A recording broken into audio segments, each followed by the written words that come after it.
দেশে এত cultural revolution হইতেছে, অথচ আপনারা খেয়ালই করতেছেন না। একদল মহাপুরুষ আসছিল আমাদের ইমানি আখলাক শেখাইতে, আর এখন তাদের কর্মকাণ্ড দেখে শয়তান নিজে পদত্যাগপত্র জমা দেওয়ার জন্য সংবাদ সম্মেলন ডাকতেছে। শয়তান বলতেছে, ভাই রিটায়ারমেন্ট নিলাম, ওনারা যে লেভেলের কারিগর, আমি ওনাদের ট্রেনিং এর কাছে নস্যি।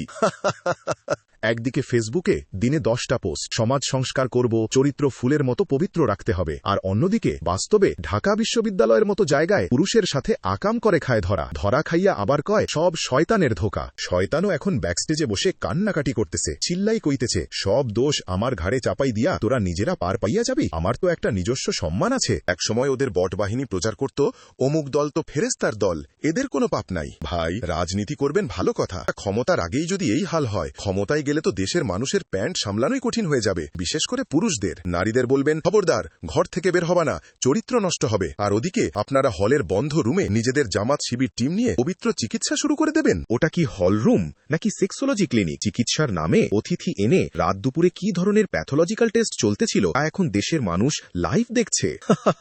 ডাক্তার আর পেশেন্টের এমন গভীর ফ্রেন্ডশিপ তো মেডিকেল সায়েন্সের টেক্সট বুককেও কাঁদাচ্ছে। এই যে ছাত্র রাজনীতি নিষিদ্ধের জন্য কত চিল্লাচিল্লি দেখলাম আমরা, এখন বুঝতে পারতেছি আসল রহস্যটা কোথায়। ঢাবিতে ছাত্র রাজনীতি থাকলে তো ঝামেলা, পোলাপাইন নজর রাখবে। ছাত্র রাজনীতি বন্ধ করে দিলে আর কে ডিস্টার্ব করবে? আরামসে বহিরাগত ঢোকানো যাবে, আর দরজার ওপাশ থেকে সাউন্ড আসবে, আমারে শয়তান ধোকা দিচ্ছে। শয়তান কি এতই ফালতু যে ঢাবির শহীদুল্লাহ হলের রুমে আইসা আপনাদের উপর ভর করবে? আপনাকে দেখে শয়তান এমনিতেই লজ্জা পাচ্ছে। সোজা কথা ভাই, মুখের মধ্যে ফেরেস্তার ভাব আর পকেটে কাম ভাব, এই দুইটা একসাথে নিয়ে ঘুরলে একদিন না একদিন ধরা খাইতেই হবে। জামাতের টিকেটে জান্নাতে যাওয়া যাবে কিনা জানি না, তবে আপনাদের এই সব কর্মকাণ্ড দেখে জাহান্নামের শয়তানও এখন 2 হাত তুলে দোয়া করতেছে, মাবুদ এদের হাত থেকে আমারে বাঁচাও।